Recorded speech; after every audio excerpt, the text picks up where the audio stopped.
Thanks folks, nice to see you all today, thanks for coming.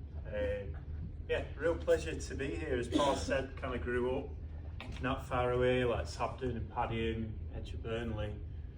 And for the last kind of 15 or more years, I've somehow made a do of it as an artist.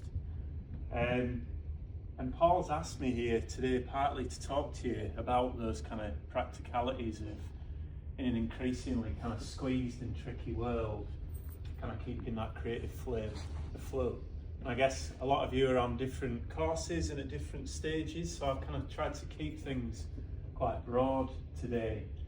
But essentially behind it is this idea of, if you want to be an artist, if you want to work in the creative arts, you absolutely can. There's ways to do it. The kind of the underlying thing underneath all of it is just to keep going. So this talk is going to be in 3 parts over the next hour or so. First third, I'm going to talk about a recent project which has only just finished. It's been going over the last year or so. It's called Are You Lost? It's been working with people all around the fringes of Forest of Bowland, that big area of hills just to the north and the east of here. I'm working with people in towns and cities, in Burnley and in Blackburn, Lancaster, Preston, who maybe can see the hills but perhaps can't get to them for whatever reason or another. Second part of the talk, I'm going to talk to you about 3 questions that I'm really mulling over in my work as an artist just now. Things that I'm not quite sure about, maybe things that you'd have an opinion or be able to help me with. Appreciate your perspective. And then we'll end with 5 things to think about. If I was starting again for the first time, 5 things I'd think about starting a career as an artist. And then after this, I'll have a bit of time. I'm not running off, so if anybody wants to, like Paul said, we can go and find a space. Yeah. Afterwards, I'll talk for about an hour. I'll play some sound. I'll show some film. And then afterwards, we'll have some time for, if you want to come and talk to me about whatever you've got going on, questions, projects, ideas, anything at all. I'm happy to help. Yeah. Does that all sound all right? Great. So this is the Forest of Bowland. This is a map of where I've been doing Project Are You Lost over the last year or so. We're just off this map, we're down here somewhere in Blackburn. And you sort of see Clitheroe and Burnley's here. And then there's this big area of hills and rivers and reservoirs. Has anybody been to the Forest of Bowland before? Yeah. I'm seeing a few nods. Weekly. Where do you go, Perry? Start. Bowland Knots, what a classic. Bowland Knots is where my little girl calls Gemstone Mountain. King's Rock, we call it. King's Rock. Okay, that's like here-ish somewhere. Yeah, there we are. Bowland Knots. It's an amazing big kind of outcrop of millstone grit up on the top of the fell, and it's full of all this quartz. Sort of glimmers in the sunshine. It's absolutely beautiful. Forest of Bowland's amazing because it's this area of, like, you could call it wilderness, you know, but it's so close to all these kind of major towns and cities, and I think it's something like there's 1 million people live within half an hour's drive of Bowland, but often, I mean, maybe this class is a bit of an anomaly, but often people haven't heard of it for one, and if they have, you know, public transport's crap, there's not that many places to kind of park and easy to get to, so it can feel a little bit like an island in the middle of Lancashire. So what I wanted to do in Are You Lost was think about how people on fringes, as I say, can maybe see the hills like you can from Blackburn in some ways, can maybe get into this landscape more, and then actually what happens when you bring new people to a landscape. What sort of questions happen? What sort of ideas bubble up? What sort of kind of creative art might we think about those relationships with nature fostering? This is side of Pendle Hill. A lot of you might know. It's kind of like open field barn sort of landscape. There's my partner and my daughter trying to escape me on top of Clough Pike near Lancaster, probably when I was banging on about some form of art in the Forest of Bowland. And one of the reasons for Bowland feeling like a bit of an island in the middle of Lancaster is because of its histories of land ownership. So up until about 20 years ago, and there was this piece of legislation called the Countryside Rights of Way Act, lots of Bowland was owned by private companies, private individuals, often incredibly rich individuals. The Duke of Westminster is worth something like £7 billion. And they were kind of quite protectionist on saying, actually, this land's for us, this is for us to enjoy, it's for grouse shooting, and it's not for people to come and walk all over and despoil. So all through the 20th century, there was this amazing history. A lot of it came from towns like Blackburn and Burnley and Nelson, of real kind of radical politics and a kind of sense of saying, actually, you know what, this landscape's for everybody. And so people like the Ramblers Association and the Clarion clubs and things like that all kind of really lobbied for access for people from the town, from the city, to be able to get out into the land, into nature. And over the last 20 years ago, also it's been easier. This is Colne in East Lancs, and so as you can see, it's kind of that classic East Lancs view of, you know, being in the terrace streets and being able to see the fell. So I got commissioned about a year ago to do this project called Are You Lost? It was a commission partly from the Arts Council, but partly from the National Landscapes Association, who used to be called the Area of Outstanding Natural Beauty. And they look after places like the Forest of Bowland. And they were interested in getting an artist in for a year to actually sort of say, right, what happens if you go and work with communities around the fringes of this area that we see as like important for biodiversity, for, you know, locking up carbon for climate change, for locking up water in the peat bogs to stop flooding. What happens when you bring people who might not be able to come out into that landscape, out into it? What new ideas do we foster? And are you lost? I suppose it's that question no one wants to be asked when they're exploring a landscape for the first time. Oh, bloody hell, farmers here, are you lost? Like, what I wanted to do in this project was think, by the end of it, all these communities that I worked with, and I ended up, over the last year, I worked with about 2,000 people in person, and we've had about 17,000 people engage with the project more widely, come to exhibitions, see various things that we've done. I wanted the answer to that question, are you lost, to be like, no, you know what, I belong here. These hills are just as much mine as anybody else's. So there's the big question that I had at the start of this project. And I think, you know, thinking about how we approach big projects, whether it's something you're doing within college or as part of your degree, or whether it's a kind of commissions that you might take on after you graduate, it's good to have these sort of big organising questions of actually, what's the thing I'm trying to do with this? But actually, you know, apart from making the work and the thing that I enjoy as a creative artist, what work is this thing going to do in the world? And in Are You Lost? I really wanted to think about how can participatory art, a lot of you might have talked about this, socially engaged art, essentially where you work with people throughout the entire project. You create spaces to listen and to collaborate and to engage. And crucially, you take on board the things that people offer to you, their perspectives, their ideas, their fears, their hopes, their memories. You take those on board, whether that's as word or as sound or as film or as drawing, whatever it is. And somehow that all creates an archive that you funnel into the thing you make at the end. And I guess in my work, participatory art, socially engaged art, I find it incredibly inspiring. I find it incredibly nourishing as an artist, getting to work with communities around here that is essentially where I'm from.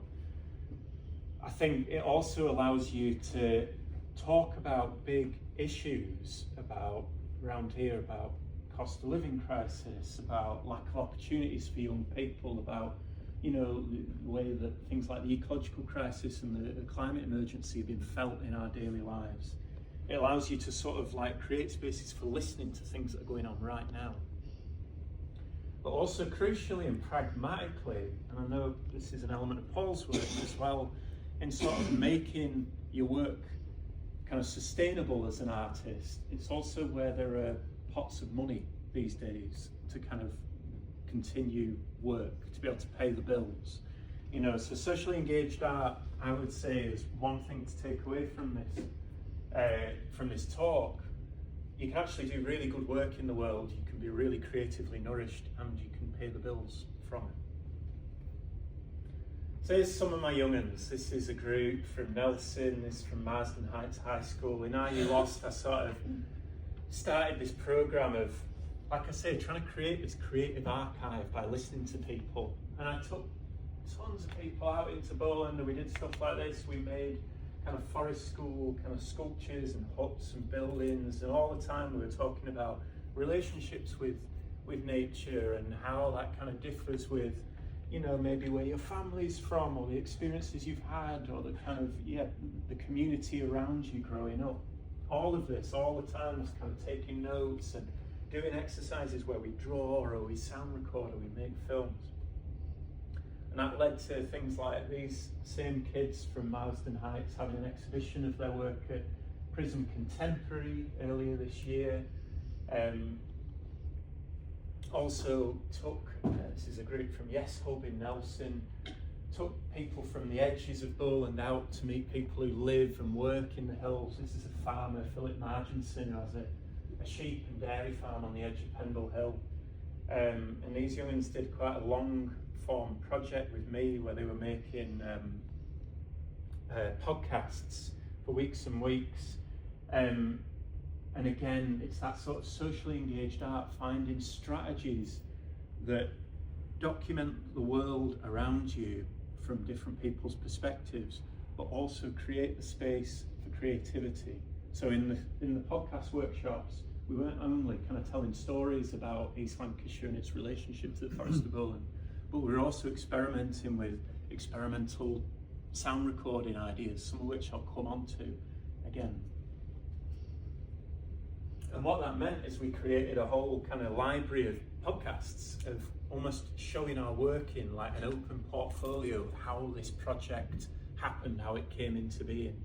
And I really like doing that. I really kind of encourage you to do that in any of your work, to kind of show that process of how you get somewhere. The process is almost always just as interesting as the product itself, especially when you're bringing people's voices into it.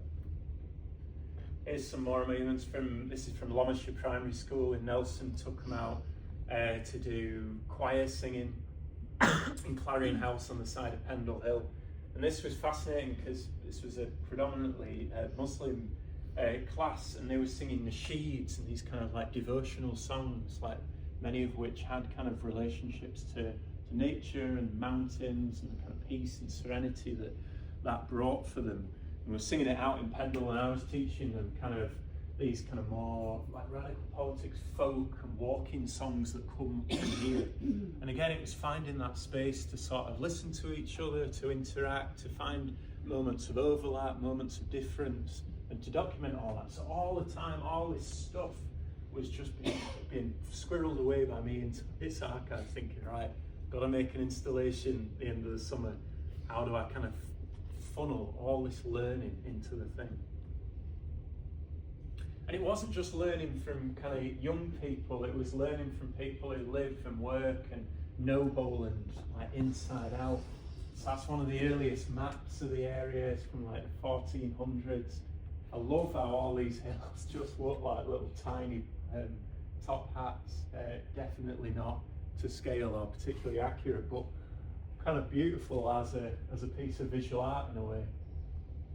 This is the Fairy Hole Caves in the middle of Bowland. This is a ritual cave right in the middle that got used as a kind of a burial site, where it was seen as like, this is where your body would kind of ascend from life and to death into looking out over kind of down towards here from the hills towards Preston and Blackman. And I went out with some archaeologists and learnt about all that. So all the time as I was learning from young people on the edges of Bowland, I was learning from these kind of experts who live and work in Bowland. At the same time, squirreling all this work away. Here we are doing more podcast stuff. Sound recording became really important to this whole thing. Got this twinned role again. Documents a place, gives us freedom to express our creativity. And this was a day we had with some of the young people, taking them out into the middle of Bowland to be filmed by Countryfile, incredibly. This was quite a wild and unexpected sort of day, where we ended up with some of them who had kind of come to the project with various kind of like tricky situations in their lives. And for me, after working with them for a few months, seeing them kind of have the confidence and the articulation to be able to talk on national telly was just it felt really, really great. Sometimes I like trying to have chats with non-human people but less chatty, less conversational. But as well as all this work with people, I suppose my practice as an artist over the last kind of 10-15 years has been very much about installations. It's been about taking spaces, whether that's in a gallery or in a museum, or whether it's in a space that you might not traditionally think about using for art. And it's using sound and film and sculpture and text to kind of create an environment within that space, to transform a space just temporarily while people walk into it, listen, look, maybe try and conjure some form of experience from that. So all the time in Are You Lost, whilst I was working with people, I was also making my own recordings throughout Poland. And I wasn't just using this sort of like traditional, they call it a dead cat, the stereo microphone that you can use to record cows or birds or whatever you want, voices. I was also using a kind of toolkit of more experimental microphones. And I'm going to play some recordings from them now for you. Just give me a sec to turn this on. So these are binaural microphones. These look like really cheap earbuds that you might kind of buy for a few quid, but actually they're microphones. They sit in your ears and they record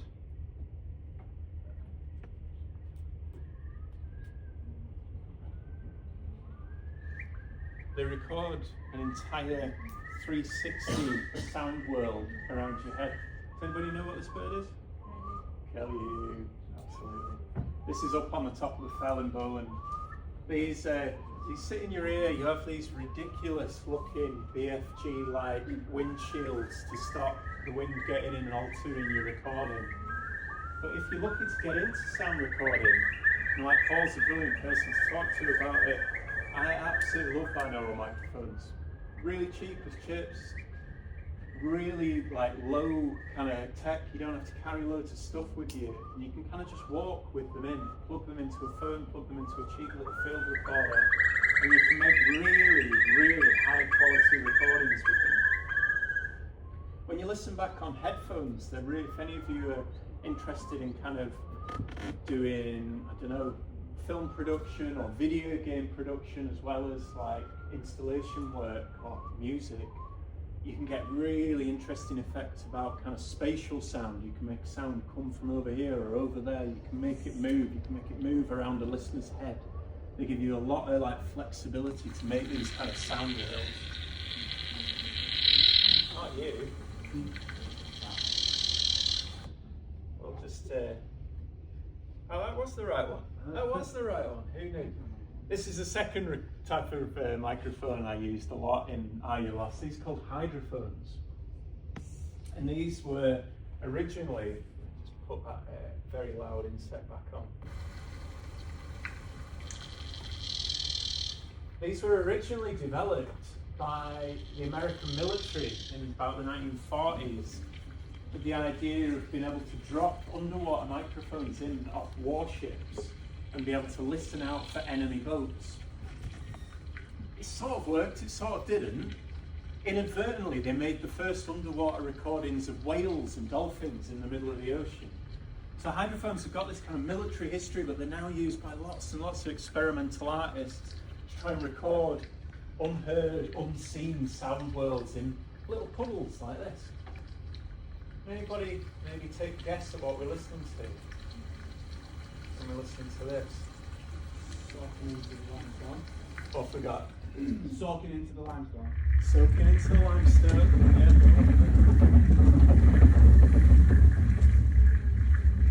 I'll put it back. I'll put it back onto that one. Have a listen to this. do we reckon that is? Have a go, there's no wrong answers. Bat. A bat. Sounds like a bat one. Huh? Pointing.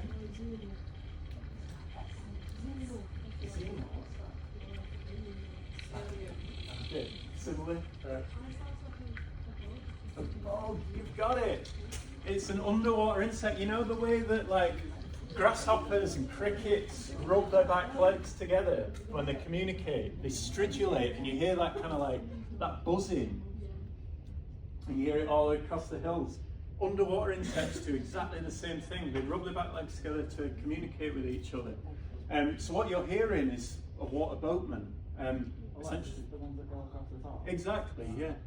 So there's a couple of really interesting things to point out from what you guys were just saying. One is hydrophones give you this window into a world that you might not notice otherwise, right? You can just look at this puddle and think, nah, nothing going on there. You can do it in canals, right? They're covered in oil slicks and shopping trolleys. You drop them in and there's this whole kind of life world going on beneath the surface in everyday life. It's also, like you were saying about it sounding like an alien, it also tells us something about the way that when we listen to sound out of context, we can put all of these ideas and these perceptions onto something, right? And so that, when you're thinking about composing, when you're thinking about recording this sort of sound and then reusing it in something else, there's a whole kind of school of sound production called Foley sound, where you're doing exactly this. You're taking a sound like, I don't know, chopping a cucumber in half and then using it as ripping a zombie's head off, right, in a film. You can think about it in a similar way with this sort of recording. You record some sort of unusual, off-limit sound, and the world's your oyster in terms of how you then play it back into the world.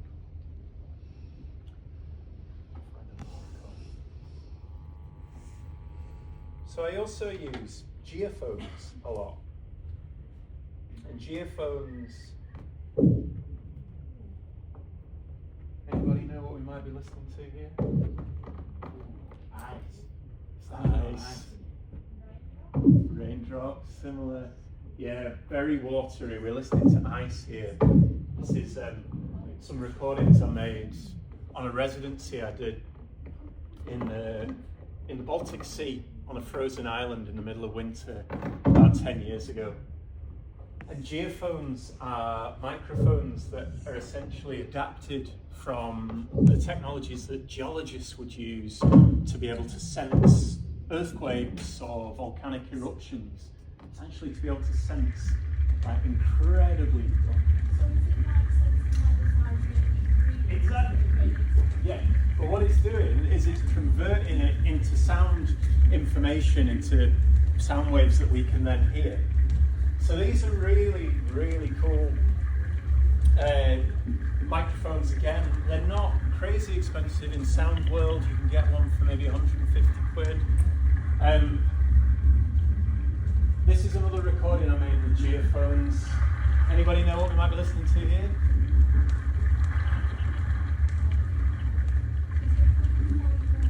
There's flowing water in there. What are we listening through? Through soil. Kind of close. Yeah, we're listening through a cave, exactly. So this is in an underground cave, listening to invisible water flows. This is up in the Yorkshire Dales. But it sort of asks another question there about what we actually listen to when we hear a recording.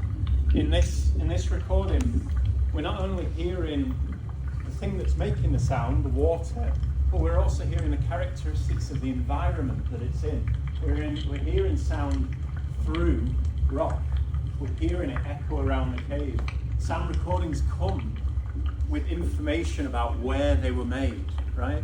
And again, that tells you something about that place, but it also gives you loads of possibilities as a composer or as an artist, whatever you want to do with sound, to mess with that, to make one place sound with another place, to put music on top of this, to make music from this. Think of it as a starting point.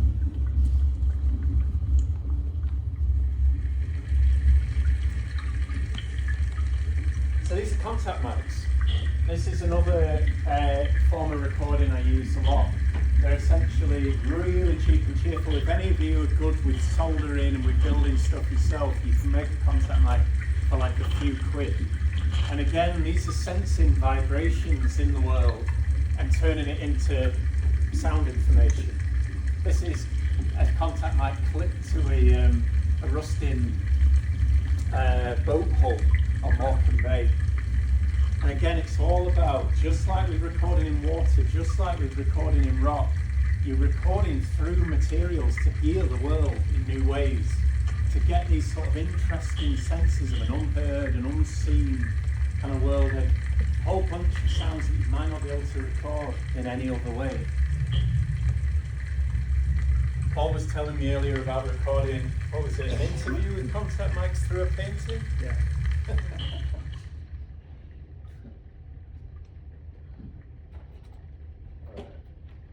Is that piezo magnet? Piezo, okay. Essentially, yeah. It's like another word for it. They use pieces in the contact mic. All the ones that I have come from a builder, a microphone builder in the northeast called Jez Riley French. So it's really worth looking up his website if you're interested in any of this stuff. I can pass that on to you if anyone wants that stuff. Yeah, likewise, come and find me after if you want to talk about any of this specifically or get links. So in I Lost, I was doing all this. I was recording not only with people, bringing them out into the hills, but I was also doing all this kind of weird and wonderful experimental kind of sound recording to try and listen to a kind of unheard, unseen Poland, I suppose. I was also making films the whole time. Here's one of my groups of some lads in Bentham on the northeast of Poland, and they were making these pinhole lenses out of material that we found on the fell. So you can see this like lichen, sheep's wool, seed pods, feathers, all sorts of stuff that we foraged. And what I did with these, because I couldn't bring these lads out into the hills, I used the lenses that they made for me as the things to shoot through when I was making the films for the installation. So the Great Stone of Four Stones. Have you been there? Yeah. I'm a Poland experts here. This is an unusual treat. So I was using these to shoot through for all the installation. The idea was, again, it goes back to this idea of socially engaged art, bringing other people's ways of seeing the world into the work that you make as an artist. If I couldn't take these people out into the fells, at least I could look through their eyes in a way of manner of speaking, by shooting through their lenses. And what that left, I'll show you in a minute, but it left these sort of really interesting, abstract, soft, kind of textural washes of colour from the landscape. And the places that I shot these films in all around Poland were mapped by people as well. So I asked people to map places that had kind of significance for them, that like had a moment of memory or something that was important. And we made these huge maps in kind of workshops. And I suppose this is a thing, if you're making socially engaged art, sometimes the idea of being an artist might not feel that much like being an artist, if that makes sense. You gather people in village halls or in pubs or in back rooms, and you peer around maps and you map things, and you kind of, there's a whole world of art theory, which I'm not going to go into, called relational aesthetics, that some of you might have come across before. And if you're interested in this stuff, it's worth finding out some really cool reading around it. But the idea of relational aesthetics says that like any situation where you're sort of bringing people together, where you're doing things together, where you're listening, where you're collaborating, can be understood as art. So I kind of take that as a bit of a guiding principle, really. So all this time I was mapping these places that were important. This was a little temporary sculpture I made, a little cairn in the gallery and campus at Lancaster, where people could listen into some of these recordings we've just heard, and then speak into the gramophone and lend their voice to, again, just say what's important about this place, what connects me to this place, what holds me back from connecting more. All the time this is growing and growing as a way of kind of sensing, as a way of mapping creatively, Bowen. So all this work has three big ideas behind it. And again, going back to that idea of saying, right, whenever you do any big project, keep yourself sort of on track by constantly going back to what is it you're actually trying to do. And for me, there were three themes that emerged. And one was like trying to keep open these spaces for sharing new and diverse voices about perceptions of nature, access to the landscape, and really kind of crucially, how it might flourish in the future, aspirations for its future.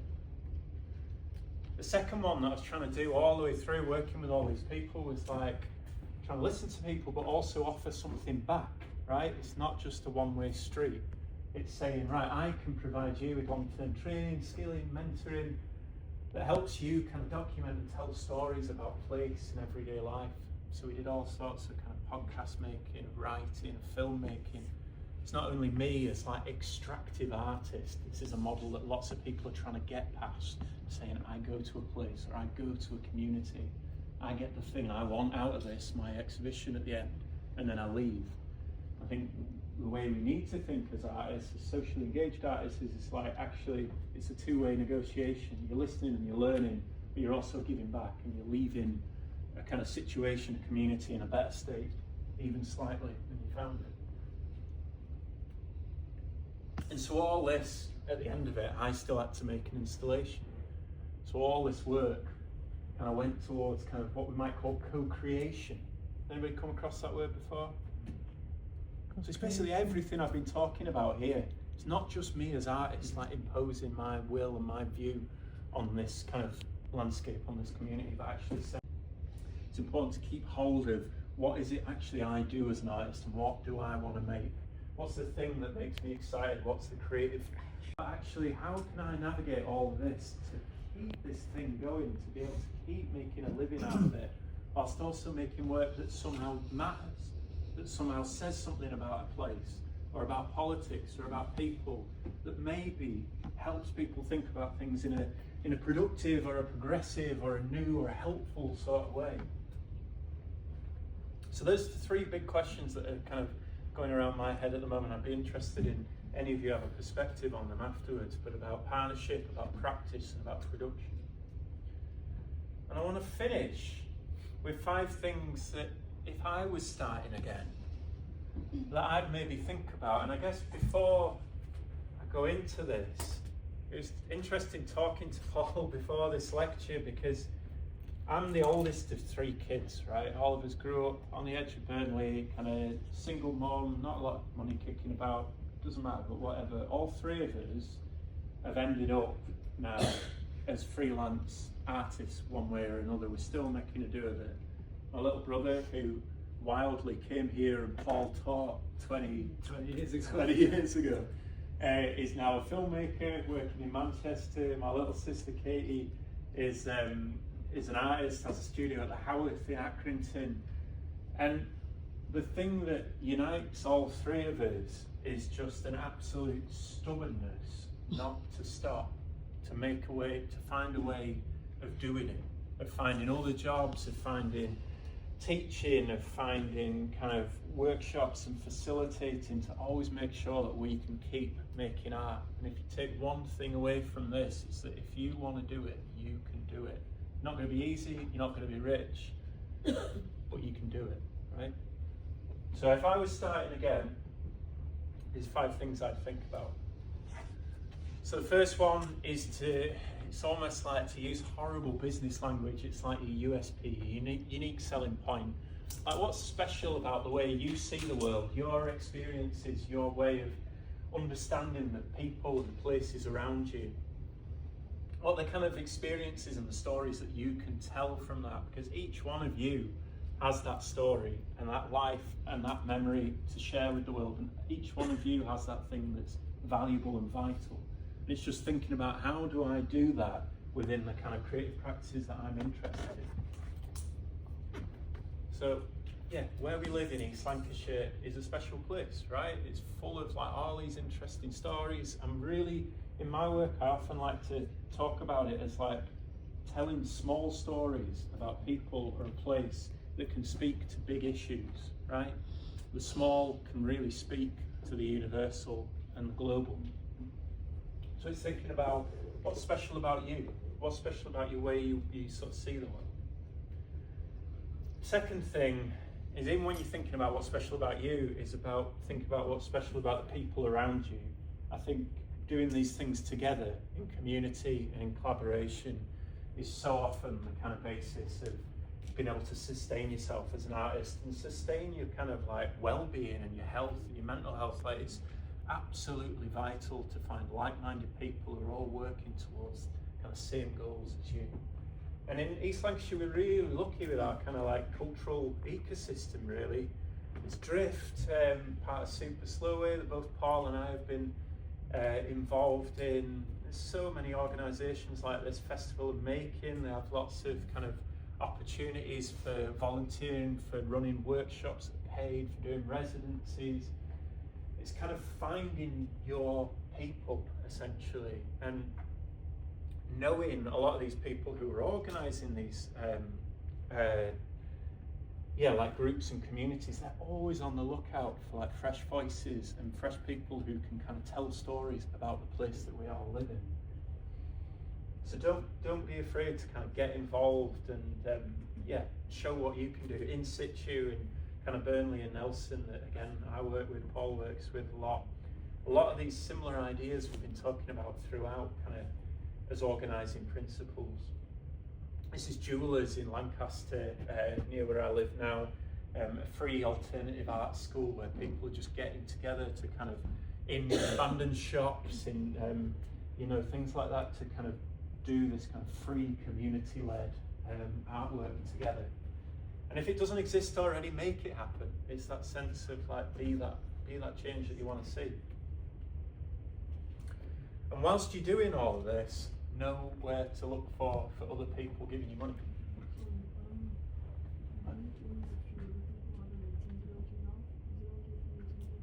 Yeah, of course it is. Absolutely. It's only going to be another minute or two. Got to go to a meeting. Everybody who needs to leave, very welcome to you. Don't feel trapped.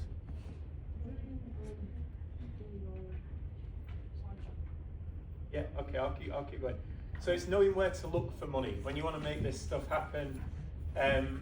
The Arts Council is the kind of traditional way to like make your ideas a reality. We're in a sort of difficult stage right now of the Arts Council's in a bit of a transitional phase where things like developing your creative practice, which historically has been a really good way for like young and early career artists to get a bit of cash to work with a mentor. That's been paused, but it might come back. And then there's National Lottery project grants where you can get between £1,000 and £100 to make a project you want to make happen. AN is a brilliant network to be involved in again. I mean, I love this. If it doesn't exist, build it. It's kind of the vibe of the whole talk, really. But AN's a really good resource for getting kind of opportunities, residencies, kind of things like this to join. Starving Artist Network is absolutely brilliant. I absolutely recommend. They've got a really good Instagram as well that kind of pops up with new opportunities every week for you. And it's just seeing things, and the spirit, I would say, is just, if you feel like you've got the space and the time to apply for stuff, just have a go. It's like buying a ticket. You don't kind of win if you don't buy the ticket, you don't get the thing. So just keep trying. And the thing about writing applications, arts applications, is they're not always easy to do. But there's a lot of resources and help out there for you to do it. This is a website called The White Cube, amazing name, but they have this incredible successful funding application library where people just share Arts Council, whatever else, applications that have been successful, so you can read how people have written things to be able to get money. Really recommend having a look at all that. In the middle of all this, I'm sort of trying to like really advocate for saying there's ways to sustain your life, you know, by making money through your art, and there are channels where you can get funding. When you start as an artist, often you'll be asked to do things for free or no money. And I guess many of you will already have experienced that. It's kind of, there's a bit of a chronic undervaluation of artists often. And a lot of big institutions are broke as well. And what I'd say to that is pick and choose very, very carefully what you decide to do for free at the start of your career. People will often talk about this in terms of exposure for your work. And that can be true if you get a foot in the door with the right sort of organisations, but always have this in the back of your mind that you can die of exposure, right? You've got to find that balance, especially early on, between sharing your work with the world and making sure that kind of financially you can make a do of it. And it is possible, but make sure you don't get taken for a ride. And as part of that, it's always knowing your worth, right? Join the union. This is Artists Union England. They have really clear guidelines on how much you should be getting paid as an artist. So as a new graduate, they recommend asking for 216 quid a day, or 27 quid an hour. And this gives you, like, when you go to work with organisations, this gives you just a real clear, there's no emotion or anything in it. It's just saying, well, actually, that's what the union recommends. That's what I'm going to ask for. Might be a starting point for negotiation, but it sort of gives you like a very transparent way of saying, this is what I think I'm worth. There's all sorts of like resources that you can find on gov.uk about how to kind of do contracts, about how to do invoices when you want to get paid. We're running out of time, so I'm not going to go into much depth with that. Also, crucially, this is a bit of a cheat code in making a do of it as a freelancer. If you don't get paid on time or quickly enough, there's this Late Payment of Commercial Debt Act of 1988, in which you can say to organisations, if you don't pay you quickly, in 30 days, whatever you decide, you can charge them interest, you can charge them a penalty fee. I've only ever had to do it twice in my entire career, but it's a good thing to have in the back of your mind if people aren't paying you on time. And fifth, just to finish, just to reiterate this whole thing, just keep going, just keep at it. Whatever you're doing as an artist, there'll be a way, there'll be a niche for you to make money from it to keep your life going. Whether that's kind of, like added to from teaching, from writing, from facilitating, from being a consultant, as well as being the thing that you do as an artist. If you just keep going, you'll make a do of it. And I'm going to leave you with that. If any of you want to find out about my work, or especially if you want to email me with kind of questions or ideas in the future,